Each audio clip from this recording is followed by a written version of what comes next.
কথাটা কিন্তু মিথ্যা না যে মব সচিবালয়ে ঢুকে পড়েছে। সেই প্রশাসন কিভাবে সুষ্ঠু নির্বাচন আয়োজন করবে? জাপার মহাসচিবের এটা প্রশ্ন। শামীম হায়দার পাটোয়ারি বলছেন যে এই অবস্থায় সুষ্ঠু নির্বাচন সম্ভব না, কারণ মব তীব্রভাবে দেশকে আঁকড়ে ধরেছে। মব সচিবালয়ে ঢুকে পড়েছে, ডিসি অফিসে ঢুকে পড়েছে। সেই প্রশাসন কিভাবে সুষ্ঠু নির্বাচন আয়োজন করবে? তারপরও আমরা ভোটে যেতে আগ্রহী, কারণ কোনো ক্ষেত্রে এই bad election better than no election কথাটা কিন্তু মানে খুব চরম সত্য কথা বলছে। মুক্তিযুদ্ধ জাতীয় স্মৃতিসৌধে বীর শহীদদের পক্ষ থেকে শ্রদ্ধা নিবেদনের পর সাংবাদিকদের সঙ্গে এই কথা বলছে।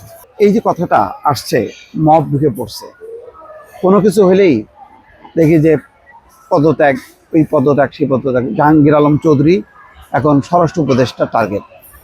আচ্ছা বলেন তো, স্বরাষ্ট্র উপদেষ্টা পদত্যাগ করলে মানে আর একটু, এখন যে পরিস্থিতি, আপনার 1.5 মাস 2 মাস 2.5 মাস নির্বাচনের বাকি আছে, তাহলে আর একটা বিশৃঙ্খলা পরিস্থিতি তৈরি হবে। এমন কেউ আছে যাকে স্বরাষ্ট্র উপদেষ্টা করলে তিনি সামাল দিতে পারবেন? কেন স্বরাষ্ট্র উপদেষ্টা টার্গেট হচ্ছে, কেন সিইসি টার্গেট হচ্ছে, এগুলো চিন্তা করা দরকার। কারণ এই কি পয়েন্টে যদি আপনি এখন মত তৈরি করেন, আঘাত দেন, তাহলে এলোমেলো হয়ে যাবে। প্রশাসনকে বারবার যদি বলতে থাকেন যে এই প্রশাসন দিয়ে সুষ্ঠু নির্বাচন হবে না, এলোমেলো হয়ে যাবে। আপনি দায়িত্ব নেবেন, নিতে পারবেন? পারবেন না।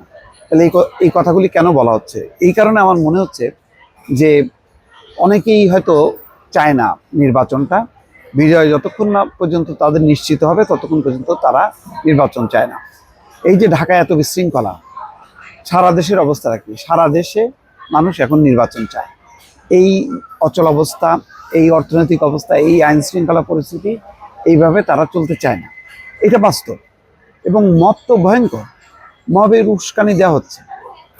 আজকে দেখেন আনিস আলমগীর, মানে বলা হয়েছে যে তাকে নাকি রক্ষা করা হয়েছে, তা নাহলে রাস্তাঘাটে তাকে পেটানো হতো, মারা হতো। এবং আরও কোনো সাংবাদিকের নাম ধরে বলা হচ্ছে তারা টকশোতে গেলে তাদের খবর আছে। তাহলে এবং খবর আছে সত্য, কারণ আপনি দলবল পাঠিয়ে দিচ্ছেন, টেলিভিশনের মালিকদেরকে হুমকি দিচ্ছেন, এরপরে আপনি ডিসি প্রশাসন সেখানে যাবেন, সেখানে হুমকি দেবেন। এগুলি তো চলতেছে ধারাবাহিকভাবে, এটা তো বন্ধ হচ্ছে না। যার কারণে আসলে পরিস্থিতিটা খুবই নাজুক। আমারও শঙ্কা হয় যে দলমত নির্বিশেষে যদি অভিযান না চলে, এখনই অভিযান, প্রতিদিন অভিযান চালাইতে হবে, প্রতিদিন গ্রেপ্তার করতে হবে। কারা কারা উস্কানি দিচ্ছে, একটা ইস্যু তৈরি হচ্ছে, কারা লাশের কথা বলা হচ্ছে, পাল্টা প্রতিশোধ নেওয়ার কথা বলছে।